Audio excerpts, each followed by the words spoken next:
So hello everyone, I am Parth. I am a medical student at GRMC Gwalior and in today's video we are going to discuss about books to buy in second year MBBS. तो हम बात करेंगे form पतली से पतली किताब से लेकर मोटी से मोटी किताब तक, गोल्ड स्टैंडर्ड से लेकर एग्जाम में पास कराने वाली किताब तक। तो सेकंड ईयर में आते आते तुम्हें तो समझ में आ गया होगा कि इट इज नॉट अबाउट कि कितनी मोटी किताब तुम पढ़ रहे हो, इट इज अबाउट कि कितना तुम उसमें से रिटेन कर रहे हो। And these two things are not proportional at all. So on one hand, you have to use gold standard books to understand the concepts, but on the other hand, you have to use some other books also so that you can at least remember कि भैया लिखा क्या था gold standard में। So if this is very clear to you, let's start the video. So let's start with pharmacology. तो pharmacology में जो gold standard book है that is KD त्रिपाठी। इसको देख करके काफी डॉक्टर वाली और पढ़ाकू वाली फील्स आती है टू बी ऑनेस्ट। नाउ इस किताब में सब कुछ दिया हुआ है जो आपको जरूरत है एंड इसके ऊपर भी कुछ किताबें आती है लाइक कार्डजंग वगैरह, पर पर्सनली मैंने उतना रीड नहीं किया है एंड ये इंडियन ओरिएंटेड है तो हमें इंडियन अगर आपको रहना है इंडिया में तो आपको ये पढ़ना रहेगा। तो इस किताब में लगभग सब चीजें कवर्ड है एंड टू बी ऑनेस्ट एक रीडेबल गोल्ड स्टैंडर्ड बुक है। मतलब ऐसा भी नहीं है कि बहुत ज्यादा खतरनाक हो जैसे फर्स्ट ईयर में होता था कि हमारे पास ग्रेज एनाटॉमी होती थी कि उसे हम देख करके डर जाते थे, पढ़ने की बात तो छोड़ो। तो ऐसा कुछ नहीं है, इसमें आप पढ़ सकते हो और मैंने कई सारे टॉपिक इससे अच्छे से पढ़े हैं, बहुत पूरे एक रीड मारी है। इसके बाद जो हमारे पास छोटू मोटू किताब है मतलब कि एग्जाम ओरिएंटेड वो है फार्माकोलॉजी की शानबाग। तो लोग इसको एग्जाम ओरिएंटेड बोलते हैं बट टू बी ऑनेस्ट मुझे ये एग्जाम के लिए कम लगी, इनसफिशिएंट लगी। कुछ टॉपिक इसमें अच्छे से दिए हैं, निमोनिक्स भी दिए हुए हैं बट कुछ टॉपिक इसमें बहुत बुरी तरीके से दिए हैं, बहुत कम दिया हुआ है, that is not going to be sufficient in your university exam. तो उसके लिए तुम्हें you have to read KDT, दोनों को तुम साथ साथ में रीड करके चलो and that is going to be fruitful. Now for PG preparation, I have used notes by Dr. GRG and to be honest, ये तुम्हें सबसे पतली किताब लग रही होगी तीनों में से, but it has the most content जो कि तुम याद कर सकते हो और इससे बढ़िया किताब मैंने फार्मा की नहीं देखी आज तक। इसमें सब कुछ कवर्ड है जो कि तुम्हें चाहिए एंड इसमें हर चीज के अच्छे से निमोनिक्स बना करके दिए हैं जिससे कि तुम याद रख पाओ जो भी इंपॉर्टेंट है, क्योंकि तुम केडीटी रीड करोगे उसमें बहुत सारी चीजें तुम्हें पता चल जाएंगी लेकिन तुम याद नहीं रख पाओगे, that is the main point here. तो इसमें तुम्हें इतने सारे निमोनिक्स मिल जाएंगे मतलब कि मैं बता नहीं सकता हूँ। This book has helped me so much and इसको मैं एक तरीके से एनसीईआरटी की तरह रीड करता हूँ, मतलब कि ये मेरी गो टू बुक है। जब भी मेरे को रिवीजन करना मैं इसको बस पढ़ते जाता हूँ एक के बाद एक एंड लाइक इसको अगर तुमने अच्छे से पढ़ लिया ना तो आई डोंट थिंक इसके बाहर को जाने वाला है और तो इससे तुम्हारी केडीटी जैसी मोटी किताब कवर हो जाएगी बहुत अच्छे से। ऑल्सो रिगार्डिंग पीजी कई लोग पूछते हैं कि भैया हैंडमेड नोट्स बनाए हमारे खुद के या कलर्ड नोट्स यूज करें, तो आई विल से कि I prefer personally coloured this kind of printed notes in comparison of handmade. The reason is because handmade बनाने में टाइम हमारा काफी सारा जाता है, फिर कई सारी हम गलतियां भी करते थे जब हम बना रहे होते हैं notes, but these are like check notes तो इनमें कोई गलतियां नहीं होती है। थर्ड थिंग इज कि इन नोट्स में वो सब कुछ दिया जो कि एग्जाम ओरिएंटेड इंपॉर्टेंट टॉपिक्स हैं, क्योंकि क्या होता है ना MBBS is very vast subject. अगर तुम वो भी पढ़ना चालू कर दोगे जो कि एग्जाम में नहीं आने वाला है या एग्जाम के लिए इतना इंपॉर्टेंट नहीं है तो फिर you are going to like तुम्हारा दिमाग खराब होने वाला है एंड उसके चक्कर में शायद तुम इंपॉर्टेंट टॉपिक को याद ना रख पाओ। Because the major thing here is कि it is not amount of content you read, it is amount of how much time you revise that content which you have read. Also recently Preptest ने अपने 4.0 notes launch कर दिए हैं जिनमें कि इन सब के अलावा भी बहुत सारे फीचर्स हैं, इसके बारे में आपको मैं आगे वीडियो में बताऊंगा। Now there is one more book called Review Book by Dr. GRG जो कि तुम बाय कर सकते हो, जिसमें कि सर ने ही लिखी है, तो लाइक मोस्टली निमोनिक उसमें भी इसी के दिए हुए हैं। Nice may be knowing pharma is my favourite subject and ऐसा इसलिए हो पाता है बिकॉज सेकंड ईयर में मैंने फार्मा में काफी सारे फनी निमोनिक्स बनाए थे जिन्होंने मुझे बहुत ज्यादा हेल्प करी in my second year to learn all the medicine जिनके अजीब व गरीब नाम होते हैं। So I am going to make a compilation of those all mnemonics and make a kind of book for you, maybe called as Pharma Hack। 3-4 महीने बाद release हो शायद, तो I will tell you about it also, so stay tuned। Now pathology की बात करें तो pathology में जो गोल्ड स्टैंडर्ड बुक है दैट इज रॉबिन्स। तो एक ऐसी बुक है जिसको भगवान माना जाता है और ये एक बहुत वास्ट बुक है। रॉबिन्स जब मैंने रीड करी मुझे काफी बड़ी लगी एंड ऑब्वियसली हम पूरी रीड नहीं कर पाते हैं। अगर आप रॉबिन पूरी रीड कर भी लेते हो तो आई डोंट नो कि कितना हम उसका याद रख पाते हैं and that is the most important thing.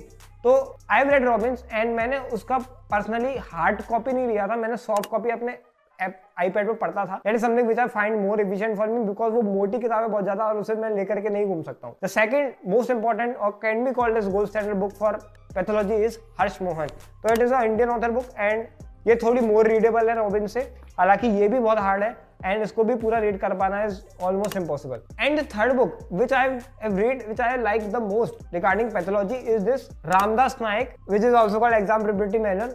But आप कहोगे कि भैया एग्जाम प्रिपरेटरी मैनुअल ये सब थोड़ी पढ़नी चाहिए, बट द थिंग इज कि इसमें रॉबिन्स ही दी है, बस it tabulated manner, in a point wise manner. अगर तुम रॉबिन का कोई चैप्टर पढ़ के इससे पढ़ोगे तो तुम्हें चीजें ज्यादा अच्छे से विजुअलाइज तुम अपने दिमाग में कर पाओगे, तुम उनको अच्छे से एक टैबलेट मैनर में आप याद रख पाओगे। That is the most important thing.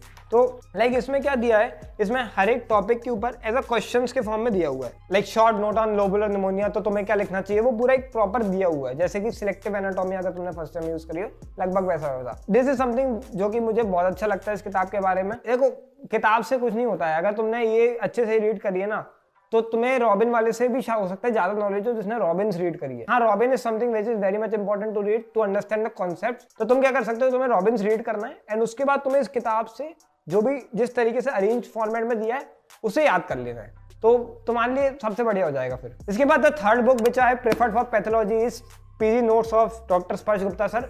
तो ये नोट्स में भी काफी कंसाइज करके मटेरियल दिया हुआ है जिससे कि आपको याद रखे। एंड साथ ही साथ में the most important thing again इसमें निमोनिक्स दिए हुए हैं जो कि बहुत ज़्यादा इंपॉर्टेंट रोल प्ले करते हैं। कई सारी चीज़ें होती हैं हम याद नहीं रख पाते हैं, बहुत ज़्यादा नॉलेज होती है। निमोनिक्स से सर ने चीज़ें बहुत सिंपल बना रखी हैं। So for university exam what I do is कि मैं ये notes Ramdas Nayak and Harsh Mohan and मेरे आईपैड पे रॉबिन्स ये सारी किताबें खोल के रखता हूँ विथ माई नोट्स जो कि मैं बना रहा होता हूँ साथ साथ में फॉर यूनिवर्सिटी एग्जाम, क्योंकि लाइक मुझे प्रॉपर बनाना सही लगता है कि मैं हर एक क्वेश्चन जो भी होते हैं शॉर्ट नोट्स वो शॉर्ट नोट्स लिख लूँ। तो इस तरीके से मैं कर रहा होता हूँ तैयारी, जो कि मेरे को सबसे बढ़िया तरीका लगता है। Now these are third edition notes, but PrepLadder ने रिसेंटली फोर्थ एडिशन नोट्स भी रिलीज कर चुके हैं जैसे मैंने आपको बताया था, जिसमें कि apart from all these benefit जो कि इन बुक्स में है they contain many more things like PYQs of NEET PG, जिससे कि आपने अगर कोई टॉपिक पढ़ा तो आपको पता चल जाएगा कि आप क्या नीट का क्वेश्चन सॉल्व कर पा रहे हो, अगर हाँ तो आपका कॉन्फिडेंस बूस्ट होगा। सेकंड, उसमें जो भी इंपॉर्टेंट इन्फॉर्मेशन है उसे एक हाईलाइटेड मैनर में दिया हुआ है एक बॉक्स में बना करके, तो वो बहुत अच्छी चीज लगी मुझे। फिर उन्होंने जो भी निमोनिक्स हैं वो भी एक अलग से बॉक्स में हाउ टू रिमेंबर बॉक्सेज में बना करके रख दिए हैं। मतलब बेस्ट थिंग जो कि फोर्थ वर्जन ऑफ नोट्स में है वो है प्रेप नगेट्स। तो ये क्या है, तो एक्चुअली मैं जैसे मैं आपको बताता था ना कि एक्टिव रिकॉल करो और फ्लैश कार्ड टेक्नोलॉजी तुमने सुना होगा कई जगह, सेम चीज पर प्रेप नगेट्स हैं जिसमें कि उन्होंने एक टेबल फॉर्म में आपको देंगे कोई इन्फॉर्मेशन जिसमें कि फिल इन द ब्लैंक्स आपको देंगे, तो आपको वो like fill in the blanks सोच रहे होंगे कि यहाँ पे क्या आएगा, तो ये आपका एक एक्टिव रिकॉल होगा जो कि बहुत बढ़िया है क्योंकि अल्टीमेटली यही तरीका है एफिशिएंट रिवीजन करने का। इसके बाद उन्होंने क्लिनिकल क्वेश्चंस दिए हैं at the end of the chapter जिससे कि आप अपने क्लिनिकल स्किल शार्प कर पाओ for next and also important topic list in the end, जिससे कि आप फोकस रह पाओ जो भी इंपॉर्टेंट है उस पर और भटको नहीं। मतलब जो भी आप सोच सकते थे एक अच्छे नोट्स में होना चाहिए वो सब प्रेप के नोट्स में 4.0 में आने वाला है। तो if you want to see the fourth edition sample notes तो नीचे डिस्क्रिप्शन में जाओ, वहां पर मैंने प्रेपरेटर के ऐप की लिंक दे दी है, तो वहां से उसको डाउनलोड करके बायोकेमिस्ट्री के सेक्शन में जाना, वहां पर तुम्हें बायोकेमिस्ट्री के सैंपल नोट्स मिल जाएंगे फोर्थ एडिशन के। अगर तुम्हें अच्छे लगते हैं तुम बाय भी वहां से कर सकते हो। Now let's come to the third and the final subject that is microbiology which is also the smallest subject of second year, but ये इतना वोलेटाइल है कि ये बाकी सब्जेक्ट को टक्कर दे जाता है। नाउ माइक्रोबायोलॉजी के साथ मेरी एक स्टोरी हुई थी जो कि मैं आपको बताना चाहता हूँ और जिससे हम कुछ इंपॉर्टेंट बात मैं आपको बताऊंगा माइक्रो के बारे में। तो माइक्रो में सबसे पहले मैंने ये दो किताबें पढ़ी थी, Apoorva and CP Paveja. Now the thing is कि अपूर्वा जब मैंने खरीद करके लाया, मुझे भी सभी लोगों ने बोला कि अपूर्वा बहुत अच्छी है, पढ़ो अपूर्वा को। मैंने अपूर्वा पढ़ी but I didn't find it that good. इसमें कॉन्सेप्ट्स मुझे बहुत कम लगे एंड मोर ऑन रट्टाफिकेशन, मतलब गोल्ड स्टैंडर्ड तो मैं बोल नहीं सकता इसको। तो इसमें लाइक चीजें उतना समझाई नहीं उतनी वास्टली जितना समझाना चाहिए, एंड जिस तरीके से मैं दिया है content that was totally exam oriented दिया, so I didn't like it much and मैंने इसको नहीं पढ़ा। मैंने फिर दूसरी किताबों पर गया and I found this C P Paweja कि मुझे बहुत अच्छी लगी मेरे हिसाब से, तो मैंने इसको रीड करना चालू करा। बट द थिंग इज कि इसमें जो कंटेंट जिस तरीके से दिया है वो है on the basis of pathogens, मतलब कि बैक्टीरियोलॉजी अलग है, बायोलॉजी अलग है, माइकोलॉजी अलग है, और उस तरीके से फिर मैंने रीड कर दिया। अपूर्वा मुझे इसलिए भी अच्छी नहीं लग रही थी क्योंकि अपूर्वा में सिस्टम वाइज दिया था, नया एडिशन में खरीद करके लाया था एंड मुझे वो बिल्कुल भी समझ में नहीं आता कि सिस्टम वाइज कैसे पढ़ना है। तो आई रेड दिस बुक, मुझे रीड करके सही लगा, अच्छा लगा, बट बाद में मुझे पता चला कि मेरे जो एग्जाम्स हैं उसमें सिस्टम वाइज पूछा जाएगा ना कि पैथोजन वाइज। मतलब कि मेरे एग्जाम में पेपर 1 पेपर 2 का डिवीजन है वो सिस्टम वाइज है, एंड इस वजह से मुझे सिस्टम वाइज से पढ़ना पड़ेगा, ना कि पैथोजन वाइज। बिकॉज जब पेपर 1 में GIT आ रहा है और हेपेटिक आ रहा है और ब्लड स्ट्रीम आ रहा है, जब ये आ रहा है तो मुझे इनके पैथोजन पता होना चाहिए, तो वो मैं इसमें कर ही नहीं सकता हूँ। इस वजह से मुझे फिर पूरी अपूर्वा पढ़नी पड़ी। तो ये मेरे साथ हुआ, and what I learn after this is कि देखो अपूर्वा इंपॉर्टेंट हो गई है अब, स्पेशली क्योंकि डिवीजन इस तरीके से हो गए हैं। अभी जब तक कोई और किताब अपना डिवीजन, स्पेशली बवेजा जब तक अपना डिवीजन सिस्टम वाइज नहीं बनाता है, तब तक अपूर्वा तुम्हें पढ़नी पड़ेगी, या एटलीस्ट तुम्हें देखना पड़ेगा अपूर्वा के हिसाब से। सो व्हाट आई विल से इज कि तुम अपूर्वा रीड करो, लेकिन कुछ भी तुम्हें अगर समझ में नहीं आता है, क्योंकि इसमें कम समझाया गया है, you can refer to Baweja. And Apurva की सबसे बढ़िया जो बात है वो है उसमें लैब डायग्नोसिस बहुत अच्छे से दी है।